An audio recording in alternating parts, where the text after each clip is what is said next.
आज हम बात करेंगे कि क्या गवर्नमेंट एम्प्लॉय म्यूचुअल फंड में इन्वेस्टमेंट कर सकते हैं तो क्या क्या प्रॉब्लम का फेस करना पड़ेगा, कर सकते हैं या नहीं कर सकते हैं। और शेयर मार्केट में इन्वेस्ट कर सकते हैं तो क्या कहाँ कर सकते हैं, कहाँ नहीं कर सकते हैं। और स्पेशली एक वीडियो में इसलिए बना रहा हूँ कि मेरे एक सब्सक्राइबर हैं जिन्होंने रिक्वेस्ट किया, अपनी पोर्टफोलियो भेजा मुझे और रिक्वेस्ट किया उनकी पोर्टफोलियो देखने के लिए, और वो भी गवर्नमेंट एम्प्लॉय है, इस करके मैं वीडियो बना रहा हूँ। तो स्वागत है दिलीप जी, आपको फाइनेंशियल स्टेप पे स्वागत है आपका। और थैंक यू सो मच जो आपने अपने पोर्टफोलियो मेरे को शेयर किया है। तो चलिए सबसे पहले जान लेते हैं कि गवर्नमेंट एम्प्लॉय, देखिए कि काफ़ी ऐसे यूट्यूब पे आपको वीडियो मिल रहे होंगे कि गवर्नमेंट एम्प्लॉय म्यूचुअल फंड में इन्वेस्टमेंट ही नहीं कर सकते। लेकिन मुझे ये नहीं पता कि कहाँ से पढ़ के आते हैं और कहाँ लिखा है। मैंने तो कभी पढ़ा नहीं है और कहीं ऐसा लिखा नहीं है कि, अब पता नहीं लिखा हो तो भेज सकते हैं, मुझे कोई इशू नहीं है। लेकिन मुझे तो नॉलेज में है नहीं, कहीं ऐसा नहीं लिखा है कि म्यूचुअल फंड में इन्वेस्टमेंट नहीं कर सकते। पहली बात कि म्यूचुअल फंड में गवर्नमेंट एम्प्लॉय इन्वेस्ट कर सकते हैं, बशर्ते कि उनकी जो इनकम है उससे ऑलमोस्ट 60-70% से एबव नहीं होना चाहिए। 60-70 मैं इसलिए कहता हूँ क्योंकि अगर कोई फाइनेंशियल इंस्टीट्यूशन है या किसी भी आपको ज़रूरत को पूरा करने के लिए 50% आपको मिनिमम खर्चे लग ही जाते हैं घर के ज़रूरतें पूरे करने के लिए। आप 100% भी कर सकते हो अगर आपके पास सोर्स ऑफ इनकम कोई और है, आपके पेरेंट्स कर रहे हैं, घर के खर्चे चला रहे हैं कोई, या फिर आपके मैडम है वो घर के खर्चे चला रही है, तो आप जो भी आपकी इन्वेस्टमेंट है टोटली आप 100% इन्वेस्ट कर सकते हो। इससे नहीं तो अगर आपका इनकम है 50,000 और 50,000 का ही आप इन्वेस्टमेंट करते हो और घर के खर्चे आपका कोई अदर पर्सन नहीं है जो कि चला रहा हो, तो आपको इनकम टैक्स से नोटिस भी आ सकता है। तो ये चीज़ें ध्यान रखना पड़ेगा आपको कि जो आपका इनकम है उससे कम ही इन्वेस्टमेंट हो। और अगर आप पूरा ही इन्वेस्ट कर रहे हो तो आपके जो घर के खर्चे हैं वो कोई और चला रहा हो, उसकी सोर्स ऑफ इनकम हो, ये वैलिड हो, लीगली कर रहे हो आप। दूसरा बात कि शेयर मार्केट में अब जो डेली के ट्रांजेक्शन होते हैं उसमें आप इन्वेस्ट नहीं कर सकते। बाकी सब जगह आप इन्वेस्ट कर सकते हो। ट्रेडिंग रिलेटेड जो ट्रांजेक्शन है डेली आप लेन देन कर सकते हो उसमें, क्योंकि आप जॉब टाइमिंग जो होती है और जो ट्रेडिंग की टाइमिंग होती है, शेयर मार्केट के जो डेली रूटीन की ट्रांजेक्शन होती है उसकी टाइमिंग सेम होती है, इस वजह से आप नहीं कर सकते। अगर आप करते हो तो उसमें आप फ्यूचर में आगे जाके आपको दिक्कत का सामना करना पड़ सकता है। और उसके उसके बाद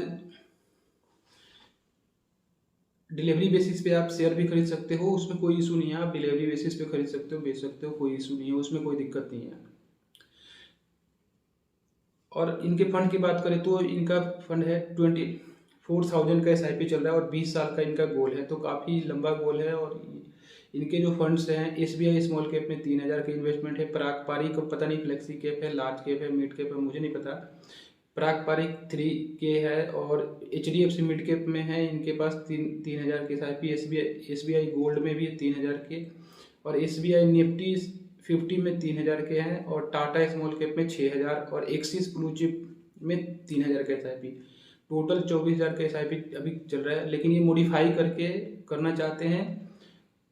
SBI में 9,000, SBI स्मॉल कैप में 9,000 का, और SBI स्मॉल कैप में 9,000 का है, टाटा स्मॉल कैप में 9,000, और पारंपरिक में 9,000, और HDFC मिड कैप में 9,000 का, और SBI गोल्ड में 3, और निफ्टी 50 में 3, और एक्सिस ब्लू चिप में 3। तो दिलीप जी देखिए, आपका पोर्टफोलियो और आपका जो फंड्स हैं काफ़ी अच्छे फंड्स हैं, कोई नो डाउट, कोई दिक्कत नहीं है। बस एक्सिस ब्लू चिप का थोड़ा सा परफॉर्मेंस बीच में काफ़ी अच्छा नहीं चल रहा था, अभी थोड़ा सा ठीक होना चालू हो गया है, तो ऑलमोस्ट ठीक है, कोई इशू नहीं है आपके फंड्स। बस आपके जो पोर्टफोलियो हैं एग्रेसिव पोर्टफोलियो हैं, आपके पोर्टफोलियो में काफ़ी रिस्क है इन्वॉल्व है। तो अगर आप इस टाइप के इन्वेस्टर हो जो कि काफ़ी रिस्क लेना चाहते हो, देखिए आपका गोल नो डाउट बहुत लंबा है, कोई दिक्कत नहीं है, लेकिन फिर भी आपकी मेहनत की कमाई है, तो इसमें जो रिस्क है वो काफ़ी ज़्यादा रिस्क है। आपके जो भी फंड्स हैं वो काफ़ी ज़्यादा रिस्क लेते हैं। अब पता नहीं है पारंपरिक वाले कौन से, अगर फ्लेक्सी कैप है तो आपके पोर्टफोलियो में थोड़ा सा अगर आप चाहते हो मॉडिफाई करना थोड़ा सा, तो आप इसमें मिड कैप और लार्ज कैप के एक्सपोजर को थोड़ा सा बढ़ा सकते हो, क्योंकि आपके पास स्मॉल कैप का एक्सपोजर ऑलमोस्ट सबसे ज़्यादा है। स्मॉल कैप का एक्सपोजर ज़्यादा है क्योंकि अभी सेबी का एक रूल आया है जिससे आने वाले टाइम में हो सकता है स्मॉल कैप का जो एक्सपोजर है, रिटर्न है, वो डाउन होंगे। क्योंकि अभी क्या होता है कि 65% इक्विटी में स्मॉल कैप को इन्वेस्ट करना होता है, लेकिन वो क्या करते हैं 80-90% स्मॉल कैप में इन्वेस्ट करते हैं। इससे रिस्क और ज़्यादा बढ़ जाता है, क्योंकि अगर अभी मार्केट ऑल टाइम हाई पे है और ओवर वैल्यूएड है, काफ़ी स्मॉल कैप स्टॉक ऐसे हैं जो ओवर वैल्यूएड चल रहे हैं। तो सेबी ने अभी भी एमपी को बोला है और एमपी ने लेटर लिख के दिया है कि काफ़ी सारे एएमसी के स्मॉल कैप के जो भी